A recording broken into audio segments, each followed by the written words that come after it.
नमस्कार। कार्यक्रम कृषि दर्शन में आप सभी का स्वागत है। हिमाचल प्रदेश एक सेब उत्पादक राज्य के रूप में प्रसिद्ध है। सेब उत्पादन में जहां एक और बागवानों की आर्थिकी मजबूत होती है, वहीं दूसरी तरफ उन्हें कई समस्याओं का सामना भी करना पड़ता है। इन्हीं समस्याओं में से एक समस्या है परागण की समस्या। देखा गया है कि व्यावसायिक तौर पर कई प्रजातियों में ठीक से फल पॉलिनेशन ना होने के कारण फल उत्पादन जो है वो ठीक से नहीं हो पाता है, जिससे किसानों को मेहनत करने पर भी उसका उचित लाभ नहीं मिल पाता है। परागण की ये समस्या किस कारण से होती है और इसके क्या समाधान होते हैं, इस विषय पर बातचीत करने के लिए आज हमारे साथ बागवानी अनुसंधान केंद्र मशोबरा शिमला से principal scientist doctor Dinesh Thakur ji मौजूद हैं। आपका कार्यक्रम में बहुत बहुत स्वागत है। धन्यवाद मैम। डॉक्टर दिनेश से हमारी बातचीत का सिलसिला शुरू हो, इससे पहले हम अपने दर्शकों को बताना चाहेंगे हमारे फ़ोन नंबर्स, क्योंकि ये है हमारा एक लाइव फ़ोन इन कार्यक्रम। आप हमें कॉल कर सकते हैं और परागण या पॉलिनेशन से संबंधित कोई भी जानकारी आप डॉक्टर दिनेश से लेना चाहते हैं तो आप सीधे बात कर सकते हैं। हमारे नंबर्स हैं, हमारा कोड पहले आप नोट कीजिए 0177 और हमारे फ़ोन नंबर्स हैं 28000177 और 28000178। आप हमें कॉल करें और अपनी समस्याओं का निवारण आप डॉक्टर दिनेश से प्राप्त कर लें। तो डॉक्टर दिनेश, जैसे कि हमने बात की कि बागवानों के लिए सेब उत्पादन सबसे महत्वपूर्ण कारक रहता है, तो ऐसे में आपसे जानना चाहेंगे कि सेब उत्पादन को कम करने की क्या क्या कारण रहते हैं। देखिए, इससे पहले मैं जो बागवानी हमारी जो प्रोडक्शन है वो क्यों कम हो रही है इसके बारे में थोड़ी सी बात करूंगा। जी। बागवानी जो है वो विभिन्न प्रकार के फैक्टर्स हैं जिस पे डिपेंड करती है। जी।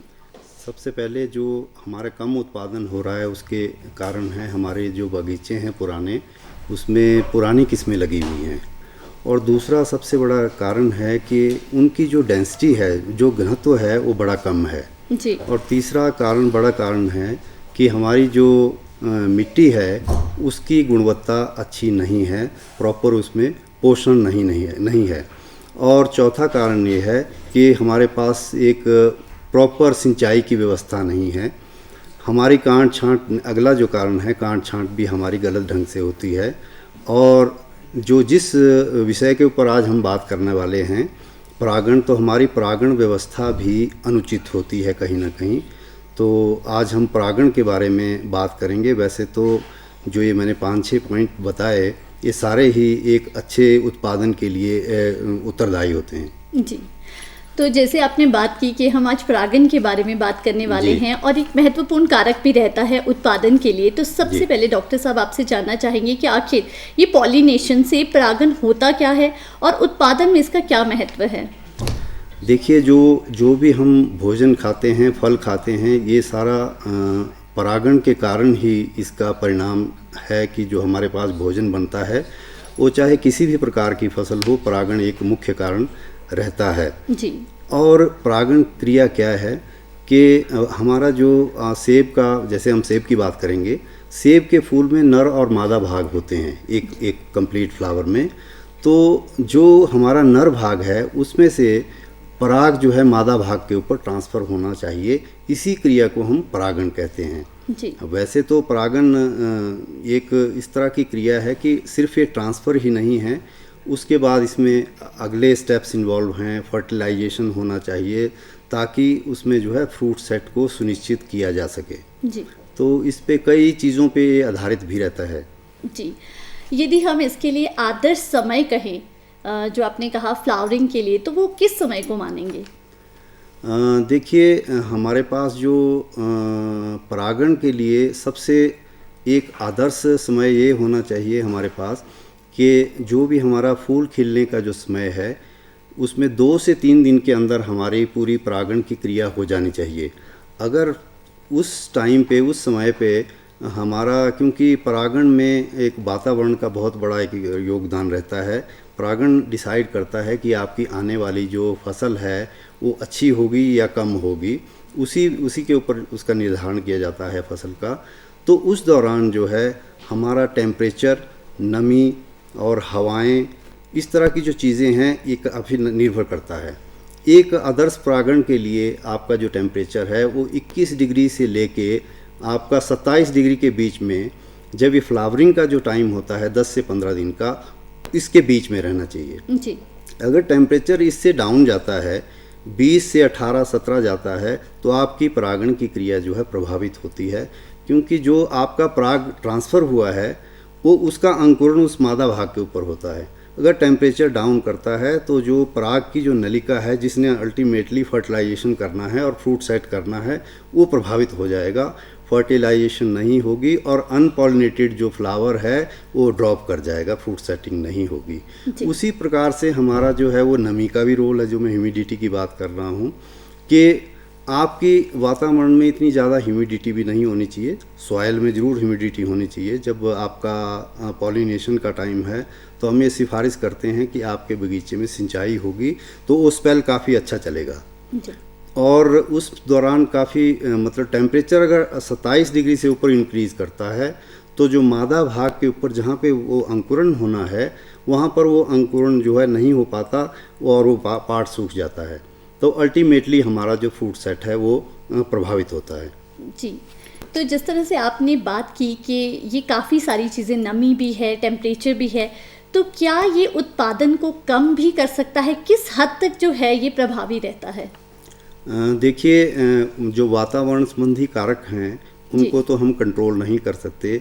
हम इस चीज़ को मिनिमाइज जरूर कर सकते हैं कि फ्लावरिंग का जो एक ड्यूरेशन है, एक समय है, एक अंतराल है, उसमें हम जो है 10 से 15 दिन के लिए या एक महीने के लिए हम मधुमक्खियाँ रख सकते हैं। तो मधुमक्खियाँ, क्योंकि सेब का जो पराग है वो अपने आप ट्रांसफ़र बहुत कम होता है, हवा के द्वारा परागण की क्रिया बहुत ही कम होती है। उसका कारण है कि वो पराग जो है भारी होता है और वो मूवमेंट नहीं करता है, चिपका रहता है। तो उस दौरान हमारे को हनी बीज, जिनको मधुमक्खियाँ कहते हैं, मधुमक्खियाँ इसमें एक बहुत ही महत्वपूर्ण योगदान रोल अदा करती है। और एक अगर हेक्टेयर की बात करेंगे तो उसमें कम से कम 2 मधुमक्खी के बक्से रखे जाने चाहिए उस लिमिटेड पीरियड में जी, ताकि आपका जो परागण है, क्योंकि ऐसा देखा गया है कि एक मधुमक्खी एक दिन में कम से कम 5000 फ्लावर्स के ऊपर विजिट करती है जी। और एक मधुमक्खी, क्योंकि मधुमक्खी के शरीर पे बाल होते हैं और लगभग एक मक्खी के ऊपर अनुसंधान में पाया गया है कि 1 लाख तक उसमें पराग चिपके रहते हैं। तो जितनी ज़्यादा मधुमक्खी विजिट करेगी, पर मधुमक्खी की विजिट भी मौसम के ऊपर डिपेंड करती है। अगर धूप है, अच्छा मौसम है, तो मधुमक्खी जो है अपनी उसमें से बाहर निकलती है हाइव में से, और अगर बादल है तो विजिट नहीं करती। और उसी प्रकार से अगर बारिश हो जाती है तो मधुमक्खी बिल्कुल विजिट नहीं करेगी और जो पराग जो अंकुरित होना है वो भी आपका धुल जाएगा। जी डॉक्टर साहब, मैं आपसे यहाँ रोकना चाहूँगी और बताना चाहूँगी कि हमें एक कॉल आई है। हेलो हेलो, नमस्कार जी। नमस्कार जी, कौन बोल रहे हैं? प्लीज़ अपना नाम बताएं। जी देवीदास बोल रहा हूँ मैम, कृषि जी। अपना प्रश्न पूछें आप। हाँ जी, मेरे पास सेब का बगीचा है ना जी। जी। तो परागण की कौन कौन सी किस्में है जो नई चल रही है आजकल? अच्छा, तो क्या नाम बताया इन्होंने? देवीदास। देवीदास जी, ये डिपेंड करेगा कि आपने आपने नई किस्में लगा रखी हैं, तो नई किस्मों के लिए परागण की भी नई किस्में हैं। नहीं जी, नई किस्में लगा रखी हैं? नहीं जी, पुरानी किस्में है, रॉयल और रॉयल डिलीशियस वगैरह। रॉयल डिलीशियस वगैरह हैं। हाँ जी, तो उसके लिए तो आपका जो गोल्डन डिलीशियस है, रेड गोल्ड है, इस प्रकार की पुरानी किस्मों के लिए तो हमारे पास परागण के लिए किस्में हैं ही हैं। और अगर आपने नई किस्में अगर लगा रखी हैं तो उसके लिए आपका गेल गाला है, रेडलम गाला है, डार्क बैरन गाला है। अगर आपने जेरोमाइन, रेड विलॉक्स इत्यादि, किंग रॉट वगैरह वैरायटीज़ आपने अगर लगा रखी हैं, उसके लिए ए वाली किस्में हैं। और कोई आप आगे बात करना चाहें? आपका संपर्क सूत्र क्या है जी? मैं बागवानी अनुसंधान जो केंद्र है मसोबरा में, उसमें प्रधान वैज्ञानिक हूँ। तो आप कभी आएँ तो मेरे से आप मिल सकते हैं, हम विस्तार से बात भी कर सकते हैं, आपकी समस्या का समाधान किया जाएगा। जी। आपका कॉल करने के लिए बहुत बहुत धन्यवाद। जी, हम बात कर रहे थे कि जो कीट का परागण है वो किस तरह से एक महत्वपूर्ण कारक जो है वो रहता है उत्पादन के लिए, तो उसके बारे में जानना चाहेंगे। देखिए, पुराने समय में क्या होता था कि इतनी मधुमक्खियों की ज़रूरत नहीं पड़ती थी हमें असिस्टेड पॉलिनेशन करने के लिए। उसका कारण ये था कि वातावरण में हमारे पास और कीट पतंगे काफ़ी थे, मधुमक्खियों की स्ट्रेंथ थी। पर जिस प्रकार से विभिन्न प्रकार के रसायनों का बगीचों में प्रयोग हो रहा है, उनकी जो पॉपुलेशन वो दिन प्रतिदिन कम होते जा रही है जी। तो इसलिए हमें पॉलिनेशन को असिस्ट करने के लिए, उस पराग को स्थानांतरित करने के लिए, फ्रूट सेटिंग के लिए हमें, जो मैंने अभी बात की, 10 से 15 दिन के लिए हमें हनी बीज के बॉक्सेस रखने पड़ते हैं। क्योंकि हनी बीज या एक सिर्फिड फ्लाई होती है जो लगातार विजिट करेगी फ्लावर पे, और जितनी ज़्यादा वो विजिट करेगी उतनी ज़्यादा ही पराग का वो ट्रांसफ़र करेगी। जितने ज़्यादा पराग का ट्रांसफ़र करेगी उतने ही ज़्यादा चांसेस हमारे अच्छा फल फ्रूट सेट होने के रहेंगे। जी डॉक्टर साहब, जैसे अभी बात कर रही थी कि कुछ पॉलिनाइज़र जो पौधे होते हैं उनका भी जो है बगीचों में होना बहुत ज़रूरी होता है, तो ये कौन सी किस्में होती हैं? और जिस तरह से अभी आपने बात की कि कुछ किस्मों के साथ कुछ विशेष तरह के पॉलिनाइज़र्स ही होना ज़रूरी हैं, तो उसके बारे में थोड़ा। देखिए, जो हमारी पुरानी किस्में हैं या कुछ नई किस्में हैं, वो डिलीशियस प्रकार की किस्में हैं। जैसे पुराने टाइम में रॉयल वैरायटी हुआ करती थी, रेड डिलीशियस होती थी, रिचा रेड होती थी। ये आज के टाइम में उसी डिलीशियस ग्रुप में और प्रजातियां विकसित हो गई हैं। जो भी बात कर रहा था, जेरोमाइन है, किंग रॉट है, अर्ली रेड वन है, वो एक ही परिवार की सदस्य हैं। तो सेब में क्या होता है कि आत्म परागण डिलीशियस किस्मों में सेल्फ फ्रूटफुलनेस नहीं होती है। अगर अपने ही पराग से पॉलिनेशन करेंगे तो उसमें सेटिंग की समस्या होगी। इसके लिए हमें दूसरा जो ग्रुप होता है, जैसे गाला किस्में हैं, फ्यूजी किस्में हैं, इस प्रकार के अलग ग्रुप लगाने पड़ते हैं ताकि उसमें उसके साथ उसमें एक संगत साथ बना रहे। अदरवाइज़ अगर आप डिलीशियस की ही एक ब्लॉक लगा देंगे तो उसमें परागण की समस्या रहेगी ही रहेगी, क्योंकि इसके लिए डिफरेंट वैरायटी लगाना ज़रूरी है, और उन्हीं डिफरेंट वैरायटी को पॉलिनाइज़र कहते हैं। उसके कुछ विशेषताएं होती है पॉलिनाइज़र की कि उसका जो फूल आने का समय है और मेन वैरायटी का समय है वो एक साथ आना चाहिए। वो तो साथ में आना ही चाहिए, और साथ में उसमें किसी प्रकार की, जो मैं भी इनकम्पैटिबिलिटी की बात कर रहा था, वो कंपैटिबल होनी चाहिए, संगत होनी चाहिए, आपस में उनके साथ होना चाहिए। ये नहीं कि उसमें आपस में किसी तरह की कोई फर्टिलाइजेशन की समस्या आए।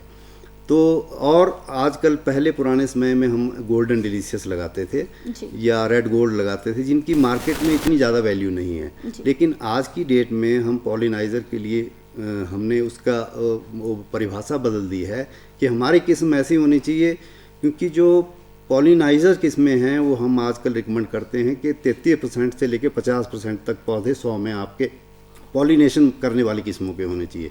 तो उन किस्मों की आपकी कमर्शियल वायबिलिटी भी नहीं होनी चाहिए कि ताकि वो उसका मार्केट में अच्छा दाम मिल सके। तो हमारे पास आज किस्में हैं, गाला किस्में हैं, फ्यूजी किस्में हैं, और इस तरह से काफ़ी किस्में हैं जिनको हम लगा सकते हैं और जिनका अच्छा एक बाज़ार में पैसा भी मिलता है।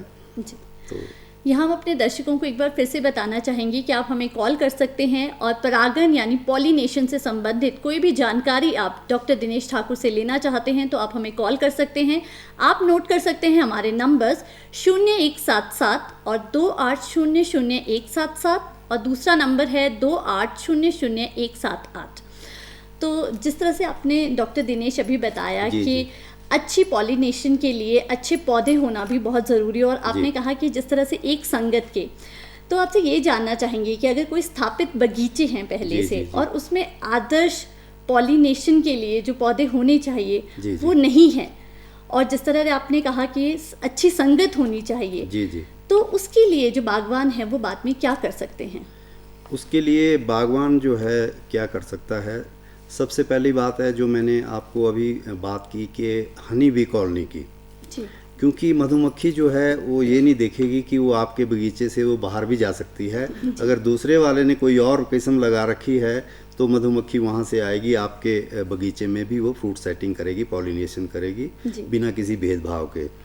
और दूसरी बात ये है कि मान लो आपके जो साथ में बगीचा है उसके भी यही समस्या है। जी। तो जो मैंने बात की अभी डिफरेंट किस्म की, जो ग्रुप की बात की, जैसे गाला प्रकार की किस्में हैं, आप उनको ला सकते हैं, उनको काट के ला सकते हैं फूल आने के टाइम में, और उनको एक जिसको हम बोलते हैं गमले के तौर पे लटका सकते हैं पानी की बोतल में, ताकि वो धीरे धीरे उस मेन किस्म के साथ खुले। उसको बगीचे में आप बीच बीच में एक जिसको बुके बोलते हैं, गुलदस्ता, उस प्रकार से गुलदस्ते टांग सकते हैं। तो इससे भी आपकी कुछ समस्या का समाधान हो जाएगा। या फिर हम क्या करते हैं कि थोड़ा उसका परमानेंट अगर सोल्यूशन करना है तो उसमें टॉप वर्किंग कर देते हैं, ऊपर जो है वो ग्राफ्टिंग कर देते हैं दूसरी किस्म की, ताकि वो पॉलन की एक सप्लाई मेंटेन रहे। और बाकी इसका परमानेंट सॉल्यूशन तो वही है कि जब आप बगीचा लगा रहे हैं तो इस प्रकार की किस्मों का चुनाव करें जिसमें ये डिलीशियस प्रकार की किस्में हो, गाला प्रकार की किस्में हो, फ्यूजी प्रकार की किस्में हो, ताकि वो एक दूसरे को पराग दे सकें। इवन यहाँ तक देखा गया है कि जैसे गाला प्रकार की किस्में जो सेल्फ फ्रूटफुलनेस होती है, और शायद भविष्य में भी इन्हीं किस्मों का योगदान रहेगा, क्योंकि मौसम के जो वातावरण के जो बदलाव हैं उसके लिए ये किस्में काफ़ी सख्त हैं, मतलब ये उसमें सहन कर सकती हैं।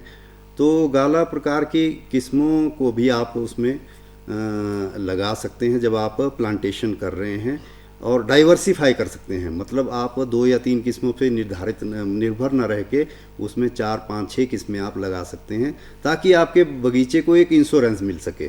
जी। तो सबसे अच्छा तो परमानेंट सॉल्यूशन यही रहेगा कि जब आप प्लानिंग कर रहे हैं बगीचा लगाने की, तो उस टाइम में ये चीज़ अपने ध्यान में रखें। जी। डॉक्टर साहब, आपसे जानना चाहेंगे कि जो एक साधारण बागवान है वो किस तरह से जाने कि उसके जो बगीचे में है वो सही से परागण हो गया है या नहीं हुआ है?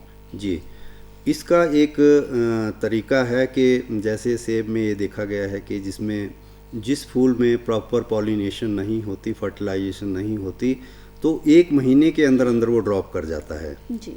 ठीक है जी। और उसके बाद जो है आप एक दूसरा ड्रॉप जून महीने में होता है।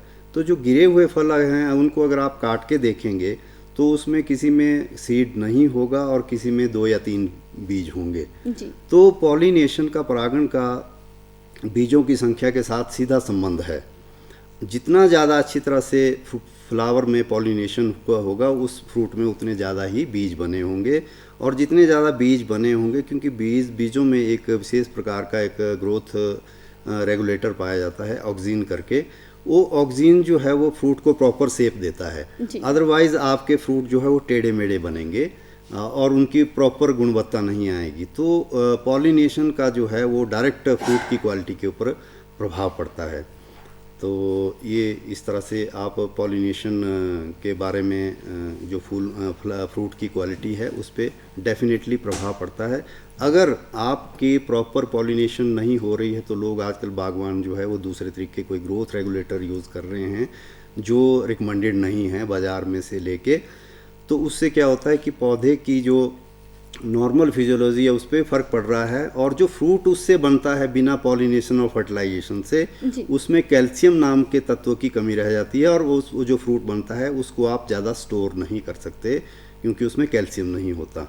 जी। और तो इन चीज़ों से बचना चाहिए। और जो हमने आपको यहाँ टिप्स दिए कि आप उसको समय रहते ही सुधार लें, तो बाकी टेम्परेचर इस तरह के वातावरण संबंधी वेरिएबल्स पे तो हमारा कंट्रोल नहीं है। हम क्या कर सकते हैं, मैनेजमेंट कर सकते हैं। तो इस बार तो लगभग आपका पॉलिनेशन ओवर होने वाला है, तो नेक्स्ट सीज़न के लिए आप शुरू में तैयारी कर लें तो अच्छा रहेगा। जी। डॉक्टर साहब, आपसे जानना चाहेंगे कि ये जो पॉलिनाइजेशन है और साथ में जो सेब की गुणवत्ता है, जैसे आपने कहा कि सेब जो है अच्छा सा नहीं हो पाता है, उसका आपस में क्या संबंध है? जी, जैसे मैंने बात की कि अगर सेब के फूल को अगर आप देखेंगे तो सेब के फूल में जो मादा भाग है उसमें ऊपर 5 भाग होते हैं जी। और हर 5 भाग के नीचे जो है 2 ओव्यूल होते हैं जो अंडाणु होते हैं। तो जितनी ज़्यादा अच्छी पॉलिनेशन होगी तो आपके जो अच्छी तरह से पॉलिनेटेड एक फ्रूट होता है उसमें कम से कम 10 बीज होने चाहिए, लेकिन देखा जाता है कि 10 बीज कभी नहीं होते। तो जितने ज़्यादा बीज होंगे इसका मतलब ये है कि वो उतने दिन तक प्रॉपर उसमें फ्रूट रहेगा, प्रॉपर उसकी सेब बनेगी। जितने ज़्यादा कम बीज होंगे वो उसमें प्रॉपर उसमें पोषण नहीं मिला होगा और फ्रूट जो है प्रॉपर आकार का नहीं होगा, अच्छी गुणवत्ता वाला नहीं रहता है। तो इसलिए पॉलिनेशन और उसका सीड नंबर्स का आपस में संबंध है। तो बागवान के लिए सबसे अच्छा इंडिकेटर यही होता है कि वो देखे कि क्या उसके जो फ्रूट है उनको काट के रैंडमली बीच में चेक कर ले कि हो पा रहा है कि नहीं हो पा रहा है। अगर नहीं हो पा रहा है तो जो पुराना स्थापित बगीचा है उसमें तो आप करेक्शन यही कर सकते हैं कि टॉप वर्किंग करके दूसरी किस्म उसमें स्थापित कर दी, या फूल आने के टाइम में आप उसको गुलदस्ता लगा लिया। तो इस तरह के आप तरीके अपना सकते हैं। और अगर आपने ये तरीके समय रहते कर लिए, और मधुमक्खियों की आपने, जैसे मैं बात करता हूँ कि ये मधुमक्खियाँ जो है जो हमारा स्टेट डिपार्टमेंट ऑफ हॉर्टिकल्चर है ये किराए पे भी देता है। तो 15 से 20 दिन के लिए अगर आप ले लेंगे, उसको किराए पे रख लेंगे, तो वो आपका बहुत ज़्यादा काम करेगा और आपकी जो फ्रूट का उत्पादन है और गुणवत्ता है उससे जो है वो काफ़ी हद तक आप उसको अचीव कर सकते हैं उस लेवल को। जी डॉक्टर साहब, अगर किसी तरह की कभी बागवानों को कोई समस्या आती है जी, तो उसके लिए वो सहायता के लिए कहाँ जा सकते हैं? वैसे तो बागवानों को प्रदेश सरकार ने हर खंड स्तर पे हॉर्टिकल्चर डेवलपमेंट ऑफिसर्स बैठे होते हैं जी। उनसे संपर्क कर सकते हैं। अगर वो उनका समाधान नहीं कर पा रहे हैं तो हमारा जो नौनी विश्वविद्यालय है, हर जोन में हमारे रिसर्च अनुसंधान केंद्र हैं, वहाँ पे 5-6 वैज्ञानिक अलग अलग विषयों के ऊपर वहाँ बैठे अनुसंधान करते हैं। तो हम एक्सटेंशन एक्टिविटीज़ भी करते हैं। तो अगर शिमला क्षेत्र का कोई बागवान है तो हमारा कृषि विज्ञान केंद्र एक रोहड़ू में है, वहाँ पे संपर्क कर सकता है। और यहाँ हमारे मसोबरा में जहाँ मैं कार्यरत हूँ वहाँ पर भी वो अपना संपर्क कर सकता है और अपनी समस्या लेके आ सकता है। हम उसका पूरा समाधान करने की कोशिश करते हैं। जी डॉक्टर साहब, जिस तरह से आपने कहा कि अगर पुराना बगीचा है तो उसमें हम गमले लगा सकते हैं या मधुमक्खी से है पॉलिनेशन हो सकता है। यदि कोई नया बगीचा स्थापित करना चाहता है तो जिस तरह से आपने कहा कि वो अच्छी किस्म लगाए, तो क्या कुछ एक किस्मों के बारे में आप हमें और हमारे दर्शकों को बताएं कि कौन सी ऐसी किस्में हो सकती हैं जिससे उन्हें व्यावसायिक तौर पर अच्छा जो है मुनाफा हो सके और साथ ही साथ जो ये पॉलिनेशन की समस्या है वो भी काफ़ी हद तक कम हो सके? देखिए, किस्मों का जो निर्धारण है वो बगीचे की जो भौगोलिक स्थिति है, ऊंचाई के ऊपर निर्भर करता है कि कौन सी किस्म जो है कहाँ लगाई जाएगी। हर किस्म हर जगह नहीं लग सकती है। अगर आपका लो लाइंग एरिया है जहाँ पर चिलिंग, क्योंकि एक इसमें चिलिंग का एक प्रॉपर वो रहता है कि आपको जो है वो टेम्परेचर जो है 7 डिग्री से नीचे आपका विंटर्स में 800 से 1000 घंटे नीचे जाना चाहिए। अगर वो प्रॉपर नहीं मिल रहा है तो आप जो किस्में हैं उनका चुनाव इस प्रकार से करें कि अब देखें कि क्या वो टेम्परेचर वहाँ बन पा रहा है। तो उसके लिए लो लाइंग एरिया के लिए आपकी अलग किस्में हैं जी। जो मिड वाला एरिया उसकी अलग हैं, और जो मतलब 2000 मीटर से या 1800 से 2000 या 2300 मीटर का एरिया है उस पर अलग है किस्में हैं। तो देखा यह गया है कि जो लो लाइंग एरिया है या जिन स्थानों पे धुंध पड़ी रहती है वहाँ पे गुणवत्ता नहीं आती, तो वहाँ पर हमारी कई कलर स्ट्रेन है, जैसे जेरोमाइन, रेड विलॉक्स की बात की है। इन किस्मों को अगर हायर उस पर आप लगाएंगे तो ये काली हो जाती हैं, क्योंकि इसमें रंग आने की प्रवृत्ति जन्म से ही, छोटे से ही होती हैं। तो आप लो लाइंग एरिया में आप हाई कलरिंग स्ट्रेन्स लगा सकती हैं ताकि उसमें अच्छा कलर आए। और अगर ज़्यादा ही कोई गर्म एरिया है तो उसके लिए इज़राइल से हमारी कुछ वैरायटीज़ आई हैं, अन्ना, डॉर्सेट गोल्डन वगैरह, तो उन किस्मों को आप लगा सकते हैं। तो हमारे पास जो है डाइवर्सिटी अगर वैरायटीज़ में होगी तो पॉलिनेशन की समस्या कभी नहीं आएगी। जी डॉक्टर दिनेश ठाकुर, आप कार्यक्रम में आए और इतनी अच्छी जानकारी हमें और हमारे बागवान भाई बहनों को दी, इसके लिए आपका बहुत बहुत धन्यवाद। धन्यवाद जी। आज कार्यक्रम में हमारे साथ थे principal scientist doctor Dinesh Thakur, और जिनसे हमने जाना कि किस तरह से पॉलिनेशन यानी परागन की समस्या जो है उसको कम करके उसके समाधान क्या हो सकते हैं, वो आज हमने उनसे जाने। आज कार्यक्रम में बस इतना ही। एक नए विषय के साथ फिर हाजिर होंगे, तब तक हमें दीजिए इजाज़त। नमस्कार।